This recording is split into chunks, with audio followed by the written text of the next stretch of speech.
Olá, meus amigos. Vamos aqui retomando o nosso conteúdo. Vamos prosseguindo aqui com o estudo do nosso processo coletivo. Beleza? Nas duas aulas anteriores, nós falamos das questões introdutórias, alguns conceitos importantes, e na última aula falamos sobre as normas fundamentais do processo coletivo. Correto? Na aula de hoje, nós vamos trabalhar com a questão da competência, né? Identificar quais são as regras de definição do juízo competente para processar e julgar as ações coletivas, e vamos falar também um pouquinho acerca da conexão de ações coletivas e da relação dessas ações coletivas com ações individuais que eventualmente venham a ser ajuizadas. Beleza? Então vamos lá. Pessoal, competência é um tema que vocês certamente já estudaram em outros semestres, né? E é aquele conjunto de regras para definição do juízo que tem a atribuição de julgar o litígio, não é isso? E quando a gente fala de competência em processo coletivo, é sempre importante a gente lembrar que aqui se aplica um sistema um pouco diferente do sistema do processo individual, não é isso? Como nós falamos no vídeo passado, nós temos aqui, acho que foi o primeiro princípio que nós tratamos, o princípio da competência adequada, que deve ser sempre lembrado quando você for identificar o juízo competente e for analisar as regras de competência do processo coletivo, né? Só fazendo uma recapitulação, esse princípio da competência adequada, ele é um princípio que atua como um filtro nas regras gerais de competência, né, de forma a definir qual dos juízos com competência em abstrato possui, no caso concreto, as melhores condições de julgar esse litígio coletivo. É isso? Então, você tem, provavelmente, em abstrato, alguns juízos que poderiam ser competentes, tá? E dentre esses juízos, nós vamos aplicar esse filtro da competência adequada para identificar qual deles vai ser efetivamente o que vai prevalecer. Beleza? Então, nós sabemos que o processo coletivo é formado por um microsistema, né, de leis especiais, juntamente com o CPC, que tratam de diversas matérias. Então, algumas regras nós vamos encontrar em leis especiais, outras nós vamos aplicar aí o microsistema, buscando a solução em outras leis e sempre tentando manter a coerência de um microsistema processual coletivo. Beleza? Então vamos lá. Primeira questão que nós vamos falar aqui, pessoal, é que no processo coletivo, nós trabalhamos com competência territorial, certo? Mas essa competência territorial no processo coletivo, ela não segue a mesma sistemática das regras de competência territorial no processo individual, tá? Se vocês lembram aí, lá no processo individual, a competência territorial, ela é sempre relativa, não é isso? Ou seja, ela admite prorrogação e não pode ser declarada de ofício pelo juiz.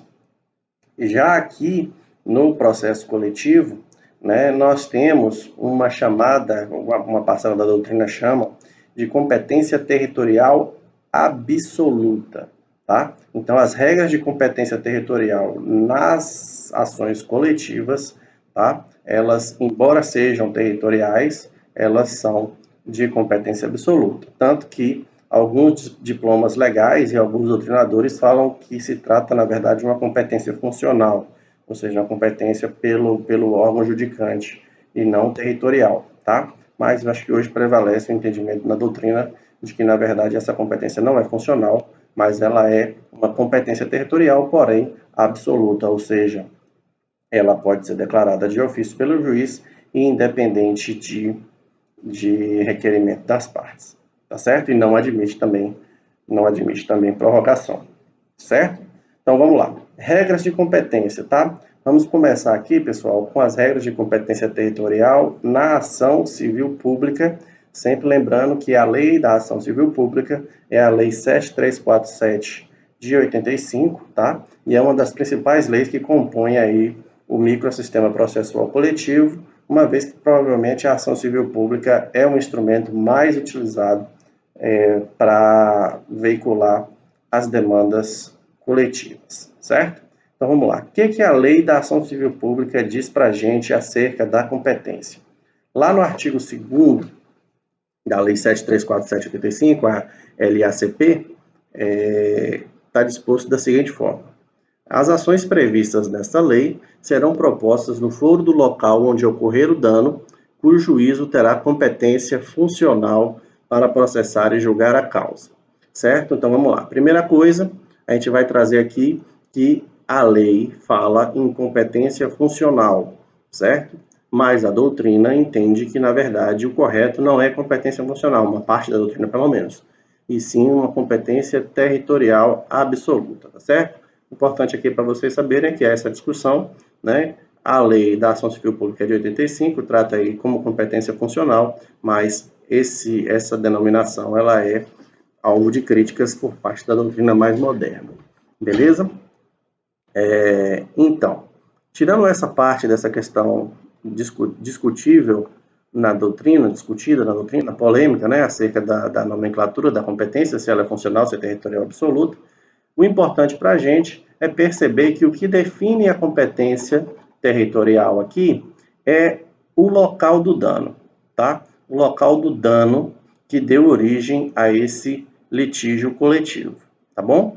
E o local do dano, nas ações coletivas, ele possui algumas peculiaridades, uma vez que nós podemos ter danos de grande extensão, inclusive danos que superam a extensão do território nacional, tá certo? Então, é sempre importante a gente observar que tanto o local do dano é a regra base, certo? Mas que a extensão desse dano, ele pode gerar algumas circunstâncias peculiares que nós vamos tratar a partir de agora, tá? Então, assim, a regra base para a gente vai ser que na LACP, o local do dano é que define a competência, mas essa extensão do dano, ela tem que ser sempre levada em consideração, porque nós podemos ter danos de natureza local, né? Danos limitados a pequena porção de território, podemos ter danos de natureza regional e podemos ter danos, inclusive, de âmbito nacional e até mesmo internacional, não é isso? Nós temos danos aí que podem, inclusive, extrapolar o território do país, certo? Então, esses são os fatores que nós vamos estar trabalhando, tá? Com essa classificação aqui de extensão do dano e vamos ver quais são as regras, tá? Sempre lembrando, vamos tratar aqui, nós não temos competência internacional, né, no ordenamento brasileiro, então o processo civil brasileiro não poderia tratar de regras de competência internacional, porque extrapolaria os limites da jurisdição. Mas nós vamos tratar aqui, então, com base nos locais do dano e na extensão. Então, vamos lá. Como é que nós vamos definir o juízo competente quando nós tivermos um dano ou um ilícito, né, no caso, de extensão nacional? Observe que a LACP, no seu artigo 2º, ela define o local do dano como fator relevante para a definição da competência, mas ela não trata da extensão do dano, correto? E quando você tem um dano de origem nacional, né, um dano que provoque um ilícito que provoque dano em todo o território nacional, você teria que, em tese, todos os juízos do Brasil seriam competentes, né? Porque o local do dano seria o território inteiro, né? Então, você não conseguiria resolver a questão, tá? E a LACP, ela não entra nessas minúcias, ela não discute essa extensão do dano como fator relevante.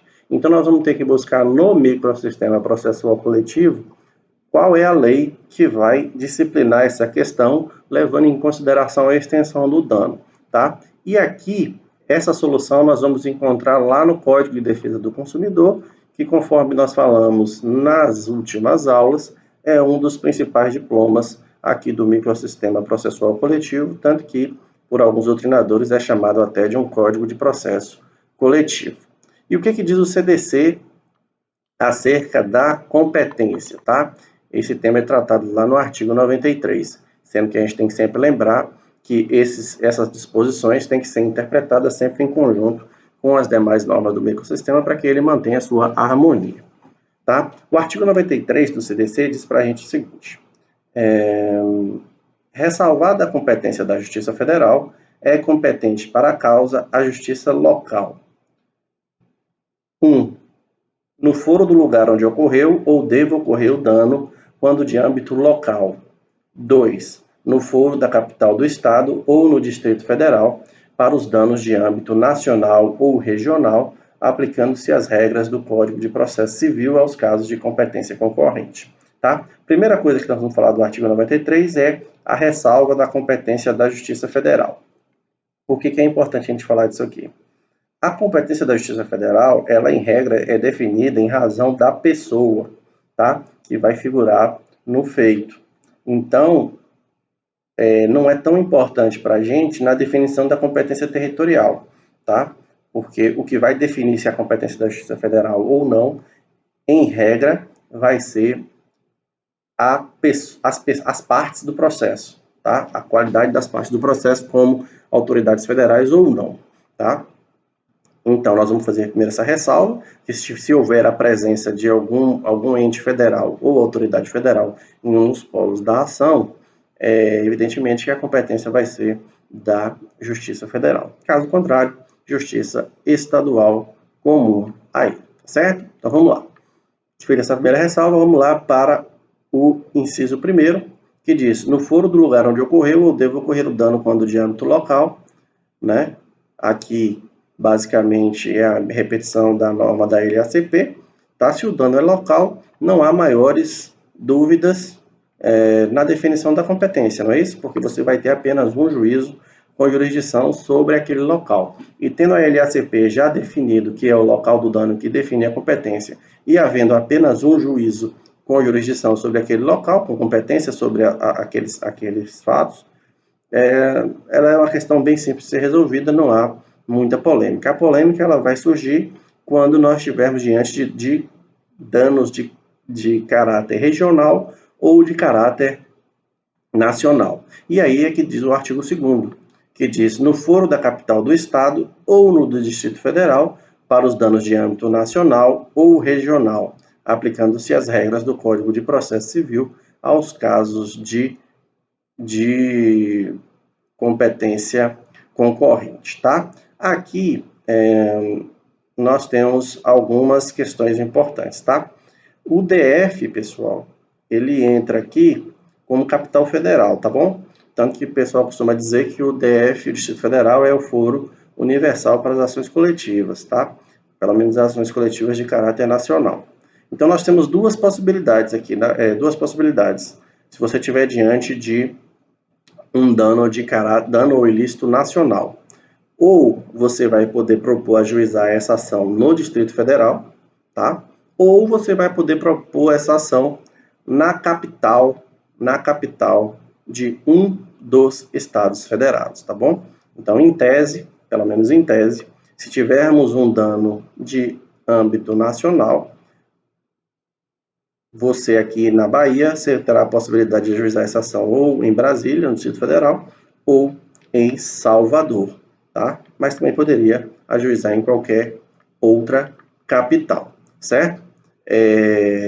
Esse entendimento, ele foi firmado pelo STJ no conflito de competência número 26.842 do Distrito Federal, né, quando foi firmado o entendimento de que danos de caráter nacional, tanto os juízos do Distrito Federal quanto os juízos das capitais de qualquer dos estados é competente, porque havia uma divergência quanto à interpretação do artigo 2º, né, porque da redação do texto, duas interpretações surgiram, né? O inciso 2º, se você observar, ele fala no foro da capital do Estado, no Distrito Federal, para os danos de âmbito nacional ou regional.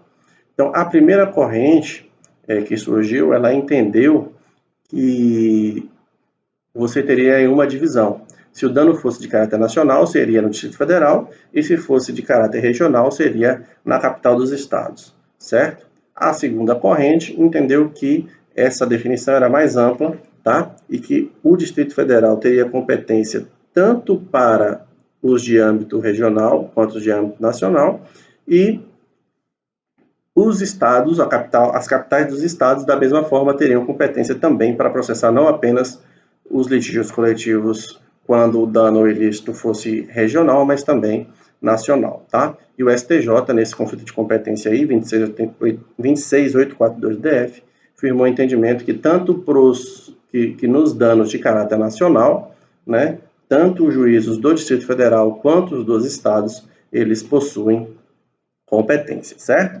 Agora, pessoal, a gente está falando de definição de competência em processo coletivo e aqui nós precisamos sempre lembrar do princípio da competência adequada, tá? Não é porque, em tese, todas as capitais dos estados possuem competência que, no caso concreto, o juízo será competente porque pode lhe faltar competência adequada.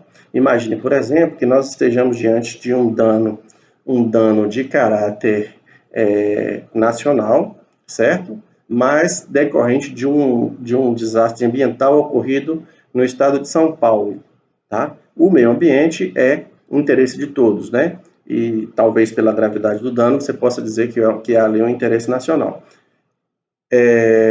Ou imagine que seja realmente de interesse nacional, mas que 90% das vítimas desse ato ilícito estejam situadas no estado de São Paulo, tá? E apenas 0,5% das possíveis vítimas esteja situada, por exemplo, no estado do Acre, tá? Em tese, Rio Branco, capital do Acre, teria competência para processar essa ação coletiva de dano de caráter nacional nos termos do artigo 2º, mas falta competência adequada para o juízo lá de Rio Branco, uma vez que a amplíssima maioria das vítimas está situada no estado de São Paulo. Então, qual é o juízo que tem mais condições de julgar essa demanda de forma efetiva? O juízo do estado de São Paulo, no caso da capital do estado de São Paulo. Beleza? Então, aqui nós temos as primeiras regras, tá? E é importante a gente situar vocês aqui nesse tema, porque é o seguinte, mesmo danos ou ilícitos de caráter nacional, eles vão repercutir de forma diferente em cada parte do território, certo? Não há uma repercussão idêntica para todos os lugares. Pode ser que haja, pode ser que não, certo? Você tem, por exemplo, aqui agora, nós estamos na pandemia da Covid, né? Do coronavírus, e nós sabemos que os estados, eles não estão todos nas mesmas situações. Há estados em que há mais gravidade, há estados em que há menos gravidade.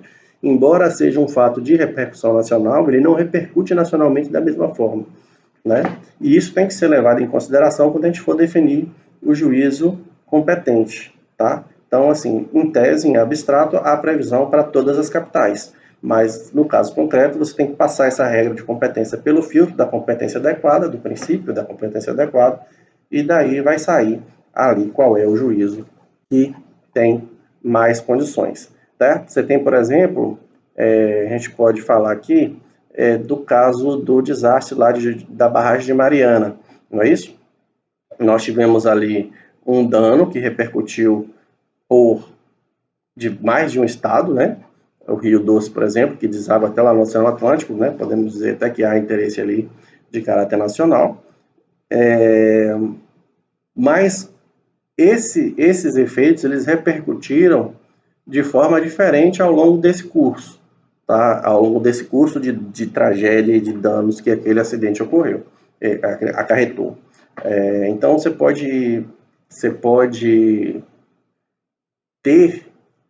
vai ter que considerar as peculiaridades da população local, tá? Para definir qual vai ser o juízo competente, tá? Inclusive, você vai poder ter ações coletivas propostas em foros diferentes, desde que elas tratem dessas peculiaridades, desses interesses mais particulares de cada população. Beleza? Então, com isso aqui a gente define como é que fica a competência da ação coletiva quando o dano ou o ilícito for de extensão nacional.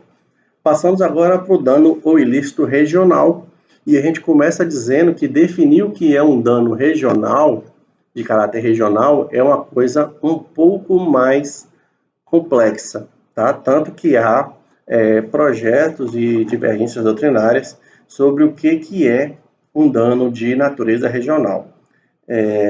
Há quem entenda, por exemplo, que se um ato ilícito provocar dano em mais de uma comarca, ou mais de 2, ou de 3, ou de 4 comarcas, aí você tem critérios para todo gosto, esse dano vai ser regional, ou seja, se ele extrapolar o território de uma comarca ou de uma subseção judiciária, ele vai ser regional. Já há outros que entendem que para ser regional, o dano tem que superar o território do Estado, tá? Tem que superar o território do Estado. E aí você teria o atingimento de pelo menos dois Estados membros da federação, tá? Então há essa divergência aí. De qualquer sorte, né, a gente fazendo aí uma composição entre as normas que estão previstas de competência lá na LACP, que é a Lei da Ação Civil Pública, e que fixa a competência pelo local do dano, e também as normas do Código de Defesa do Consumidor, que estabelece aí que vai ser competente a capital dos estados, nós vamos ter que fazer aquele filtro de competência adequada, tá? Porque, por exemplo, imagine você, para quem conhece, você tem ali Juazeiro e Petrolina, né? Juazeiro pertencendo à Bahia e Petrolina pertencendo ao estado de Pernambuco, e essas duas cidades, são duas cidades grandes, estão separadas pelo Rio São Francisco apenas, né? Só tem apenas a ponte, e elas são praticamente cidades conurbadas. Imagine que ocorra ali uma poluição no Rio São Francisco, nessa região, você vai ter ali um dano que certamente vai impactar tanto na cidade de Juazeiro quanto na cidade de Petrolina. E aí você vai ter um impacto em 2 estados membros, né? Pernambuco e Bahia. Aí quais são os juízos competentes que surgem para a gente? Pela LACP, a gente vai ter a definição do local do dano, correto? Então você teria tanto a comarca de Juazeiro quanto a comarca de Petrolina teriam a competência. Pelo CDC, esse dano seria um dano de caráter regional, e aí você teria as competências das capitais dos estados, Recife, capital de Pernambuco, e Salvador, capital da Bahia. Beleza? Como é que nós vamos definir isso aqui? Princípio da competência adequada. Qual é o juízo que tem maiores condições de julgar essa demanda coletiva, tá? Juazeiro e Petrolina ficam muito longe de Salvador e de Recife. Será que, no caso concreto, mandar esses processos para Salvador e Recife, ou em Recife, é a melhor saída? Você vai ter que ver no caso concreto. Talvez não, talvez seja permanecer com a regra da LACP, mantendo o processo em uma das duas comarcas, correto? E aí você vai ter que fazer essa análise no caso concreto, tá bom? Mas a ideia aqui é conjugar as normas e buscar aí a aplicação delas de forma harmônica, de forma que os interesses coletivos eles recebam a melhor tutela. Beleza? Então, a ação civil pública, a gente tratou das regras de competência. Vamos partir agora para a competência nas ações de improbidade administrativa. Vamos ver algumas questões que são relevantes aqui na definição da competência na ação de improbidade administrativa. Primeira coisa, pessoal, que a gente tem que falar é que as regras do CDC e as regras da LACP, juntamente com as regras da Lei de Improbidade Administrativa, elas são todas aplicáveis aqui, porque elas compõem o microsistema processual coletivo, certo? Então, o que a gente já viu continua valendo, tá certo? O que eu acho importante a gente tratar na Lei de Improbidade Administrativa, porque isso é uma questão que os advogados insistem em alegar insistentemente em quase todos os processos, envolvendo ato de improbidade administrativa, especialmente quando envolve autoridade com foro por prerrogativa de função, tá? O que acontece? A lei de improbidade administrativa, ela prevê algumas sanções bastante graves, inclusive suspensão dos direitos políticos por um prazo dilatado até, e perda da função pública, né? Além de outras multas de caráter pecuniário, multas e etc. Tá?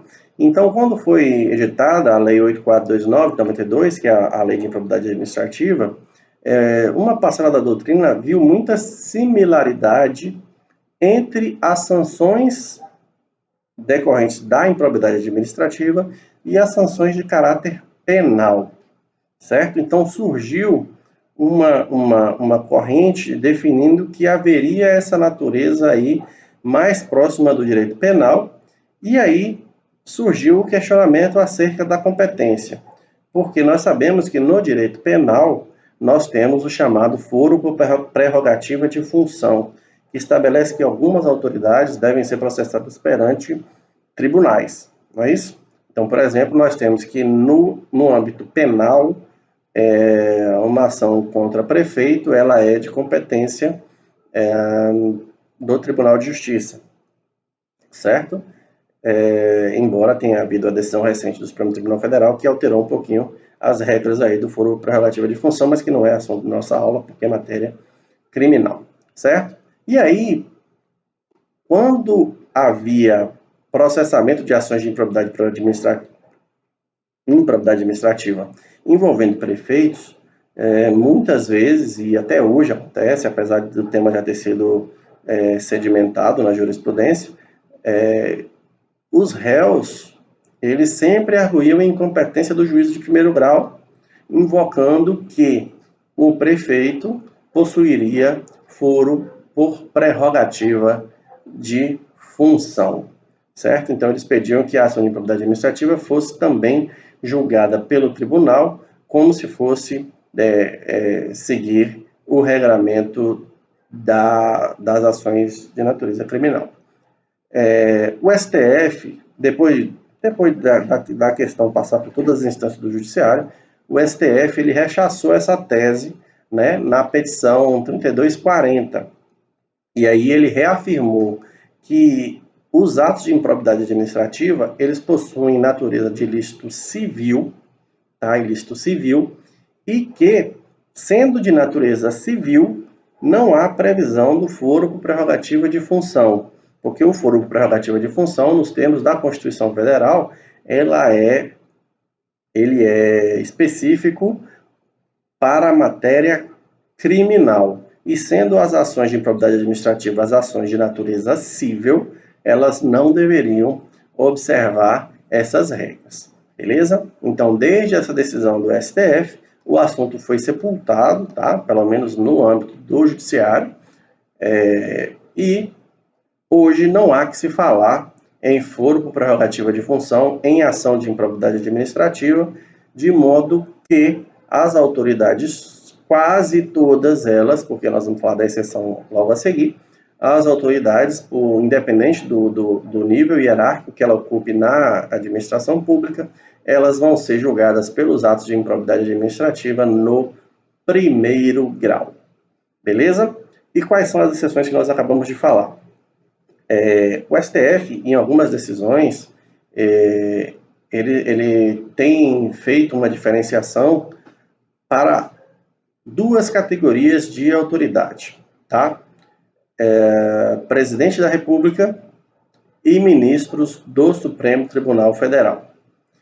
Segundo algumas decisões do Supremo Tribunal Federal, o presidente da República e os ministros, eles não podem ser responsabilizados por ato de improbidade administrativa, porque eles estariam sujeitos apenas a os chamados crimes de responsabilidade, né? Que prevêem o julgamento político, né? No caso do presidente é o impeachment, e também se aplica aos ministros do Supremo Tribunal Federal, tá? Então, o que nós temos hoje de panorama dentro da jurisprudência?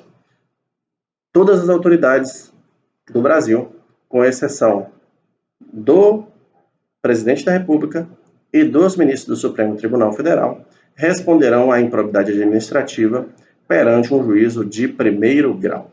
Correto? Tirando esses, todos no primeiro grau, não há foro prerrogativa de função, mas é importante também conhecer as exceções: presidente da República, ministro do Supremo, e essas pelo menos as que já foram definidas em decisões do Supremo Tribunal Federal. Não é impossível que no futuro eles venham a ampliar esse rol para outras autoridades, mas no momento é o que nós temos de definição.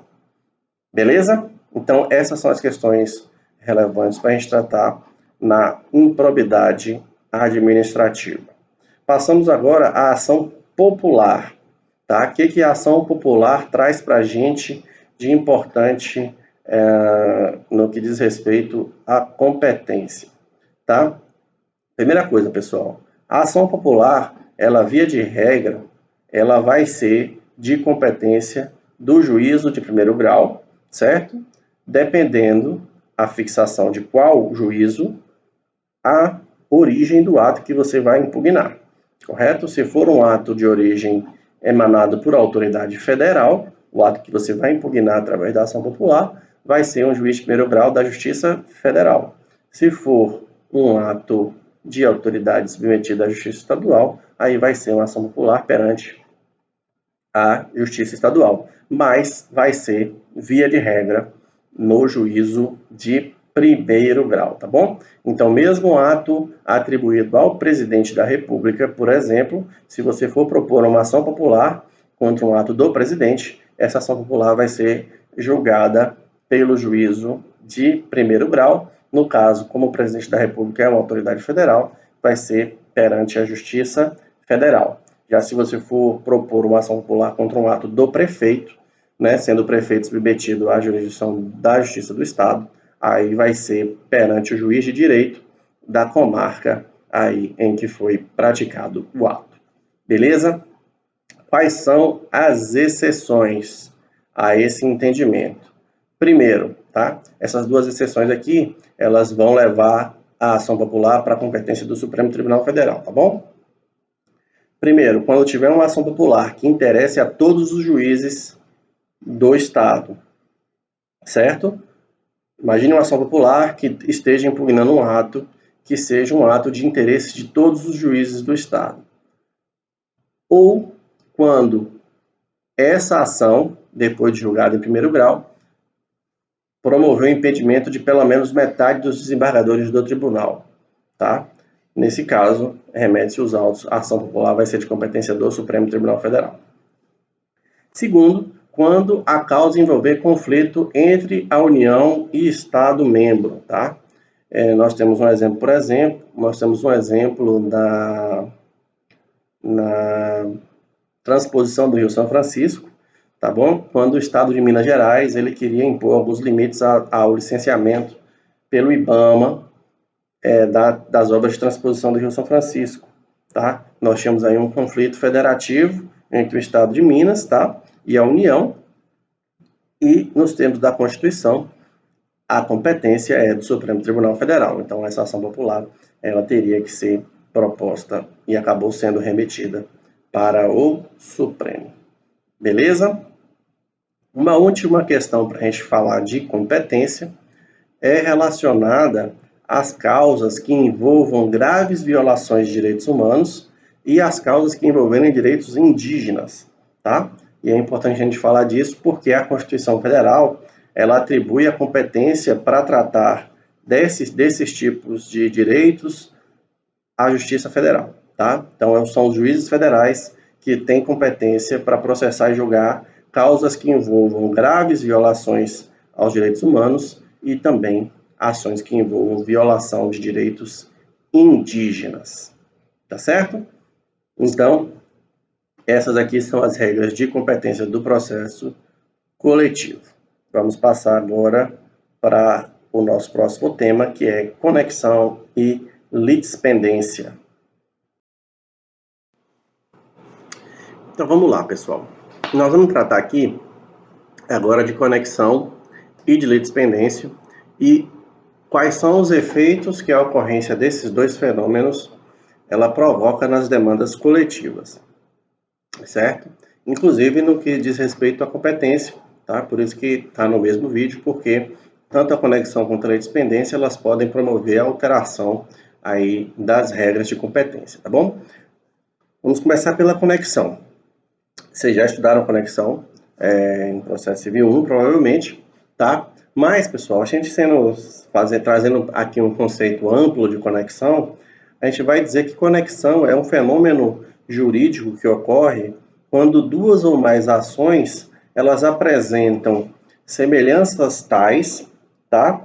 Que recomendam que elas sejam julgadas pelo mesmo juízo, tá? A fim de que a gente obtenha uma economia processual e que evite decisões contraditórias, tá certo? Então, essa conexão ela é baseada em uma similaridade entre duas ações, tá? E para se evitar que nós tenhamos o andamento de duas ações paralelas que tratam de temas parecidos, tá? Que tenham relação um com o outro, e para evitar que sejam prolatadas decisões que uma contradiga a outra, tá? Aí nós temos o reconhecimento da conexão e as consequências que o ordenamento prevê para esse fenômeno, tá? No caso do nosso processo civil, a conexão ela está conceituada lá no artigo 55, tá? E o artigo 55 diz o seguinte: reputam-se conexas duas ou mais ações quando lhes for comum o pedido ou a causa de pedir, certo? Então, quando houver similitude entre o pedido ou a causa de pedir entre duas ações, nós vamos ter aí uma conexão. E essa conexão, ela usualmente provoca uma modificação de competência, tá? De forma que os processos sejam julgados pelo mesmo juízo, tá? Então, normalmente a conexão ela promove a reunião desses processos. Tá? Nós temos um processo A tramitando no juízo B e nós temos um processo C tramitando no juízo D, mas esses processos eles são conexos. Então, o nosso ordenamento prevê usualmente que esses processos eles devam ser reunidos perante o juízo pré-evento, tá? Pode ser A ou pode ser B, e a modificação aí, evidentemente, da competência quando há a remessa do processo de um juízo para o outro, tá? Com a finalidade de evitarmos que tenhamos decisões contraditórias, tá bom? Evidentemente, nem sempre vai ser possível essa reunião, tá? Nós temos algumas hipóteses em que a própria lei exclui a possibilidade de reunião. Nesse caso aí nós vamos aplicar a suspensão de um dos processos, tá? Então o processo fica parado, enquanto o outro prossegue até o final para resolver aquela questão prejudicial, tá? O importante aqui para a gente é que os processos não prossigam caminhando paralelamente em juízos distintos e tenham depois decisões conflitantes, tá? Em que, por exemplo, um juízo A negue um fato B e o juízo C reconheça que esse fato ocorreu, tá? Nós sabemos que no mundo dos fatos, ou o fato ocorreu ou não ocorreu. Ele não pode ocorrer em um processo e não ocorrer em outro, tá? Então, para que a gente evite isso, ou nós reunimos o processo perante o mesmo juízo para julgamento conjunto, ou nós suspendemos um deles e prosseguimos com o outro até a resolução, tá bom? Então, esse é basicamente o regramento da conexão, tá? Basicamente o regramento da conexão. Isso vale tanto para o processo individual, né? Essa regra é de processo individual, e nós vamos aplicá-la, evidentemente, com alguns temperamentos aqui no processo coletivo, tá? Vamos lá. Como é que se dá a conexão na ação coletiva? Tá? Nós vimos agora no artigo 55 do CPC o que é conexão no processo individual e no processo coletivo. Aqui nós vamos encontrar essa definição lá na LACP, a Lei 7347 de 85, que é a Lei da Ação Civil Pública.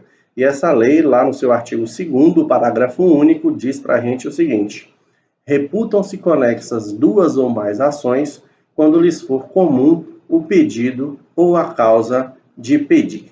Percebam que a LACP usa o mesmo conceito de conexão que o CPC traz para a gente no artigo 55, tá? Então, basicamente, a nível conceitual, não tem diferença nenhuma. A conexão ela vai ocorrer da mesma forma que ela ocorre no processo individual, quando houver identidade entre pedido e causa de pedir. Da mesma forma, os efeitos da conexão nas ações coletivas também não apresenta maiores peculiaridades, tá? E o que se recomenda é que esses feitos sejam reunidos para julgamento conjunto perante o juízo pré-evento, tá? Então, o que vai decidir aqui vai ser a prevenção, ok? Então, nos termos da ação civil pública, da LACP, da Lei da Ação Civil Pública, nas ações coletivas, o conceito de conexão basicamente é o mesmo, tá? É o mesmo conceito da conexão do processo individual e os efeitos da conexão também são os mesmos, nada de novo aqui.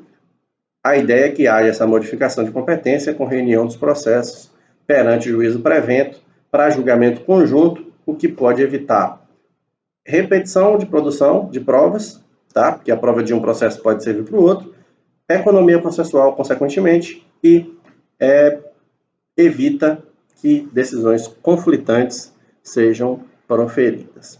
Beleza?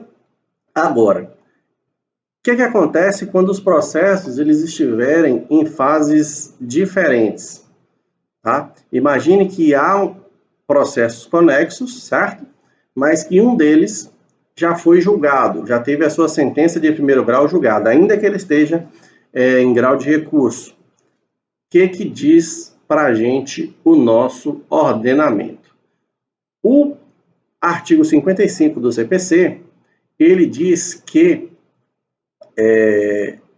se já tiver sido sentenciado um dos processos, não será possível a reunião dos feitos. Isso é óbvio, uma vez que um dos processos já está em grau de recurso, já está no tribunal, e o outro ainda está no juízo de primeiro grau. O procedimento ele é completamente distinto, né, de um e de outro. Os estágios processuais são completamente distintos. E o que diz lá o artigo 55? Os processos de ações conexas serão reunidos para a decisão conjunta, salvo se um deles já houver sido sentenciado, tá? Isso aqui é o parágrafo 1º do artigo 55 do CPC, e traz a ressalva, salvo se um deles já houver sido sentenciado, ou seja, se um dos dois processos conexos já teve sentença, não haverá reunião. Isso também é o teor da súmula 235 do STJ, que diz o seguinte: a conexão não determina a reunião dos processos se um deles já foi julgado, tá? Então, caso já tenha havido julgamento de um dos processos, aqui não vai ser possível a reunião dos processos. O que vai ser recomendável, né, vai ser aqui, se não for possível o prosseguimento dos dois, vai ser a suspensão do processo mais recente, tá? Enquanto aguarda-se a resolução definitiva do primeiro. Beleza? Então, de conexão nas ações coletivas é isso. Passamos agora para a litispendência. E a litispendência, pessoal, como vocês também já viram, certamente, a litispendência ela nada mais é do que a repetição de uma ação idêntica a uma outra ação que já está em curso, tá? Você propõe uma ação idêntica a uma outra já ajuizada. E quando é que nós falamos que uma ação é idêntica a outra?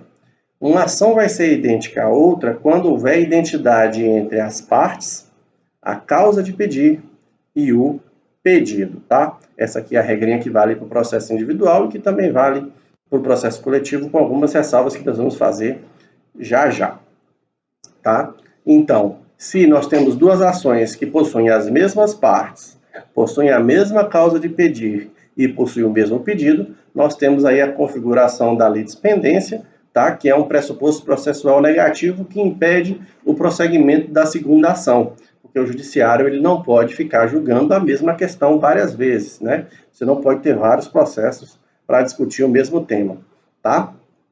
Então, aí a litispendência ela atua como fator para extinção sem julgamento de mérito do processo mais moderno.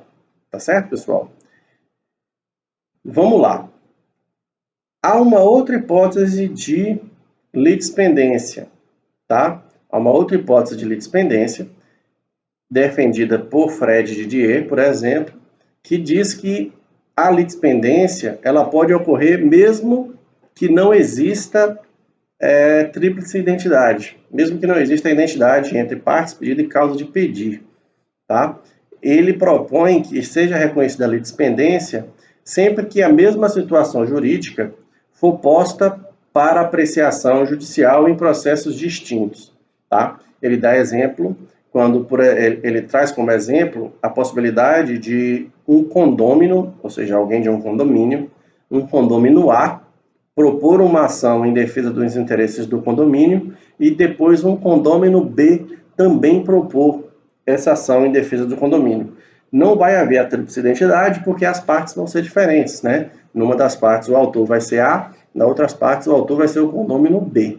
Mas a questão jurídica colocada, ela é a mesma, tá? Tanto um quanto o outro estão levando ao conhecimento do judiciário o mesmo tema, a mesma questão, estão formulando os mesmos pedidos, tá? Então, Fred defende também que há litispendência aí neste caso. E é importante esse entendimento porque quando nós tratamos de litispendência em ações coletivas, essa tese de Fred ela vai ser importante, porque é o seguinte, nos processos individuais, a legitimidade ela é caracterizada pela pertinência subjetiva do direito material, né? Então, as partes da relação direito material, elas possuem legitimidade.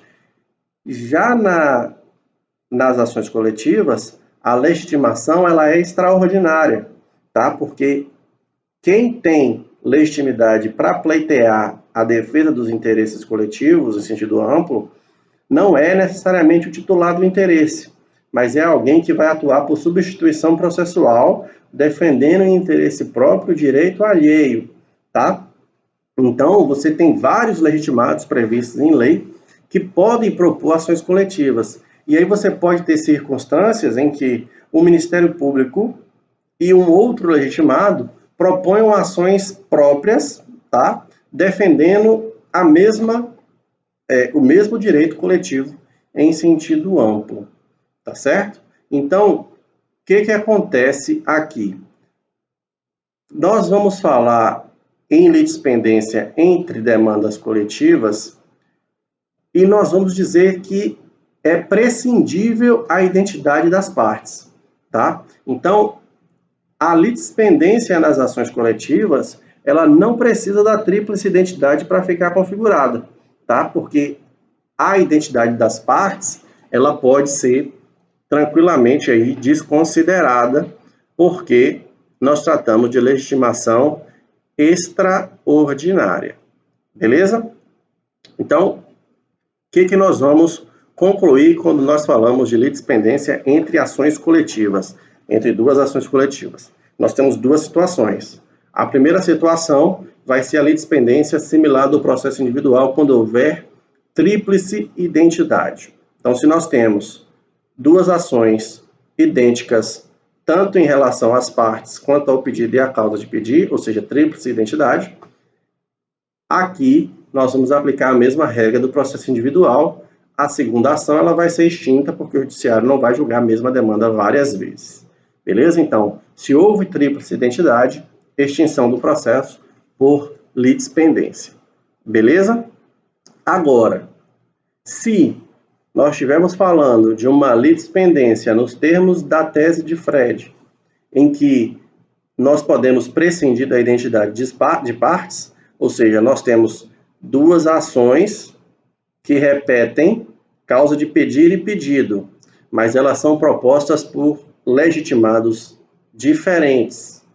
O que vai acontecer com essas ações aqui? Vai ser caso de extinção? Não. Por que não vai ser caso de extinção? Porque, neste caso aqui, se você extinguir uma ação, uma das duas ações, o legitimado dessa ação que foi extinta, ele pode ingressar como interveniente na outra. E aí você vai ter um incidente processual que vai atrasar mais ainda a primeira ação. Então, Quando houver essa litispendência aqui com distinção entre o legitimado que propôs a ação, o que nós vamos fazer vai ser reunir os processos. Vamos fazer aqui a mesma coisa que nós fazemos quando há conexão. Então, ao invés de extinguir o processo mais recente, nós vamos determinar que esse processo seja reunido ao processo mais antigo para que haja lá um julgamento conjunto. Beleza? E aí nós caímos naquele mesmo problema. E se os processos estiverem em estágio processual diferente e não for possível a reunião? Por exemplo, um já está em grau de recurso e o outro está em primeiro grau. Aqui surgem duas opções na doutrina, tá? Primeira posição, o processo mais recente vai ser suspenso, aguardando o julgamento definitivo do processo mais antigo. Essa é a primeira posição. Segunda posição, o processo mais novo vai ser extinto, ficando facultado ao autor ingressar lá no feito que vai prosseguir, tá? Tem uma resposta certa para isso? Não, nós temos posições acadêmicas e aí você defende a sua, que você entender que é mais razoável. Beleza? Então, falamos aqui da litispendência entre ações coletivas. Falamos da conexão entre ações coletivas, falamos da litispendência entre ações coletivas e falta para a gente falar agora de como que vai ser a relação entre uma ação coletiva e as ações individuais que tratem do mesmo tema, tá? Nós sabemos que as ações coletivas, elas tratam de danos relacionados a interesses coletivos no sentido amplo, né? Direitos difusos, direitos individuais homogêneos, direitos coletivos no sentido estrito. Mas nós sabemos também que essas lesões que causam danos aos direitos coletivos, elas também podem causar danos individuais, danos específicos a cada indivíduo na sua própria esfera de interesses jurídicos, não é isso? E aí, o que acontece? Quando, por exemplo, você tem uma ação, vou dar só um exemplo aqui para você visualizar, tá? Imagine aí, naquele desastre da barragem de Mariana, o pescador que ficou impedido de pescar no Rio Doce, porque o rio foi contaminado, tá? Ele tem um prejuízo que é individual, de não poder exercer sua atividade profissional e tirar seu sustento. E você tem ali as ações coletivas que tratam do dano ambiental em sentido amplo, correto? No aspecto macro, no aspecto coletivo, certo? Então, é possível que esse pescador ajuize uma ação individual buscando ressarcimento do seu prejuízo, tá certo? E é possível, e existe inclusive, as ações coletivas que tratam do desastre sob o aspecto dos direitos difusos, correto? Mas essas duas ações, elas são baseadas no mesmo fato, que é o vazamento e o desabamento lá da barragem. Como é que essas ações, elas vão se relacionar e como é que elas vão coexistir, tá? Pessoal, isso aqui é tratado lá no artigo 104 do Código de Defesa do Consumidor.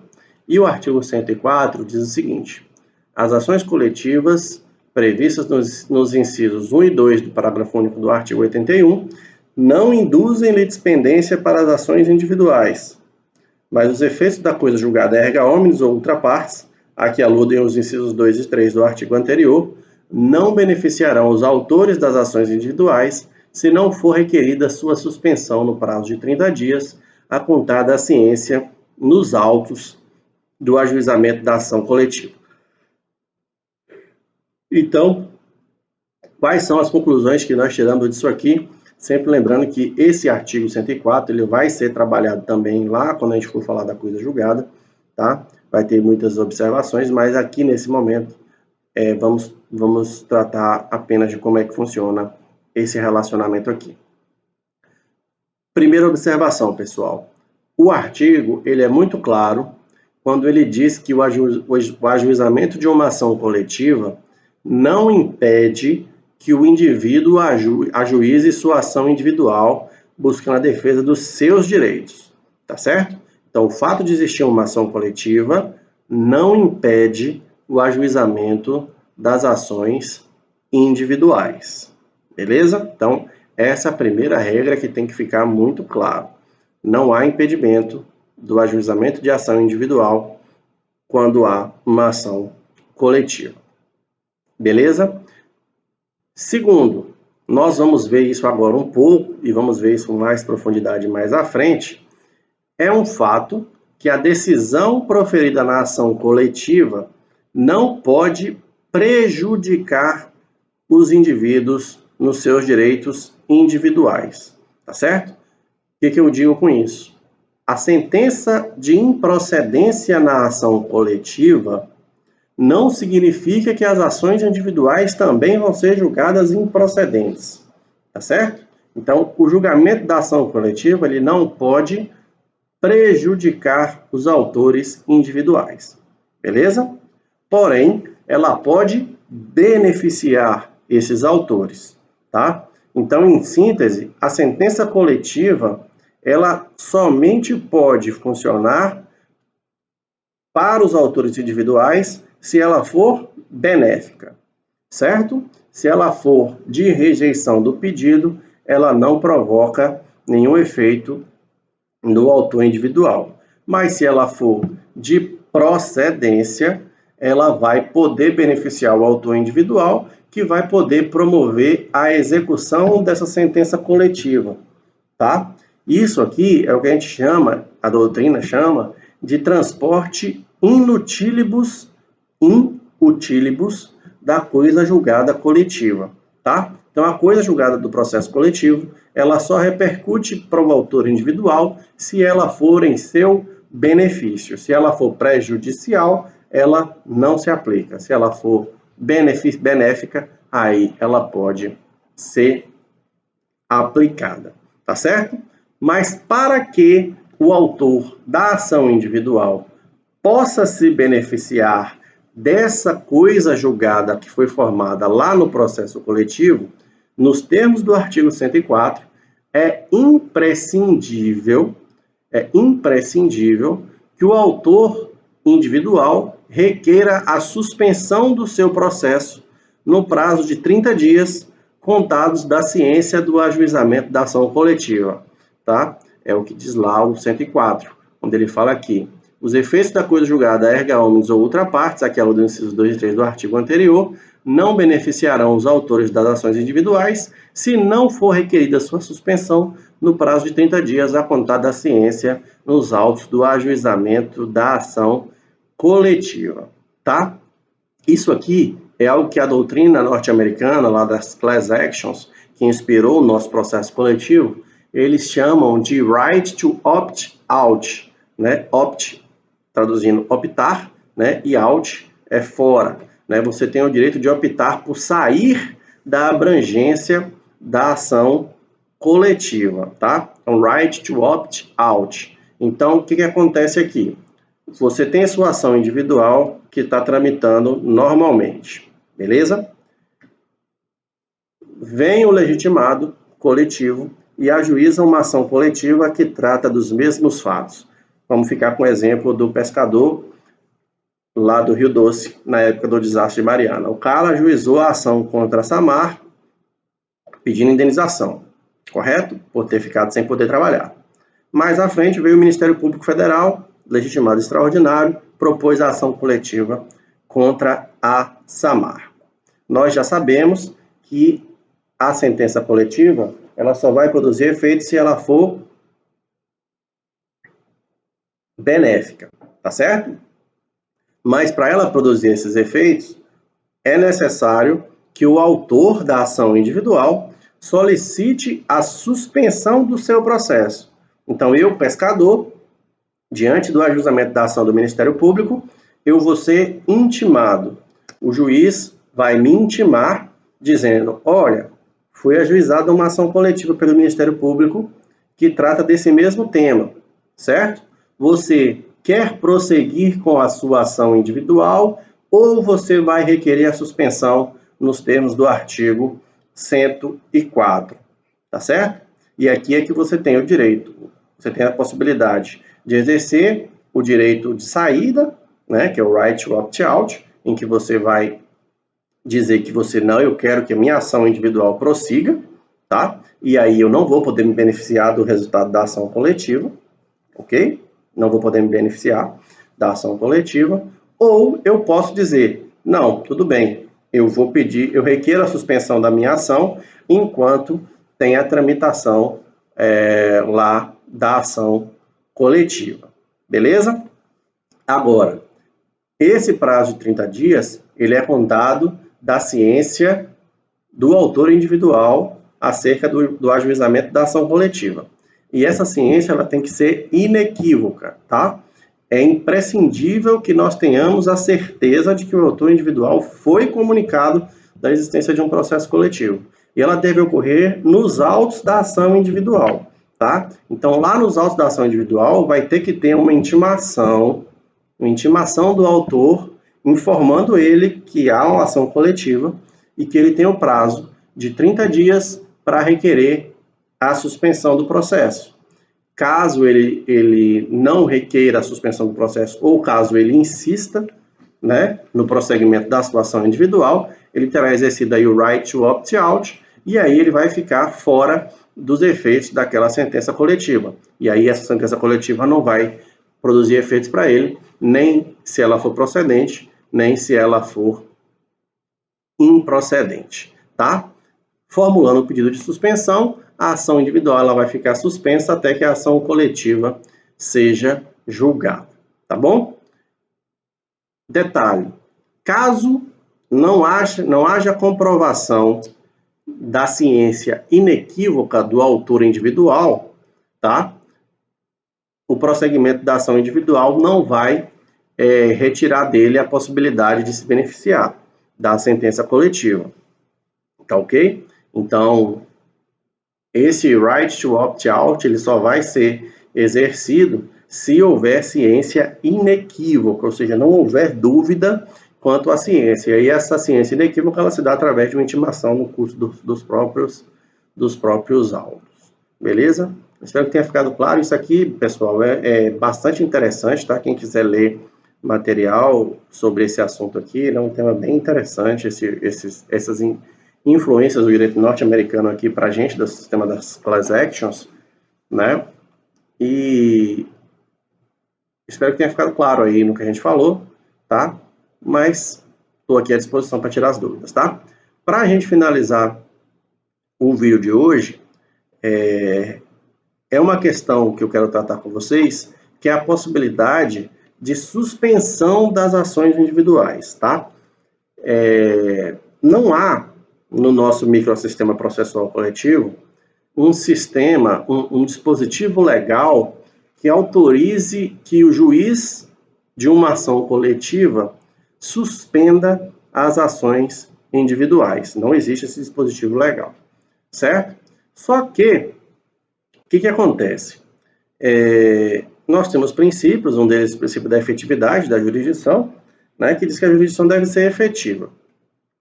Imagine você que tem aí, por exemplo, aquela ação relacionada aos expurgos inflacionários, aos planos econômicos que foram lançados lá no final da década de 80.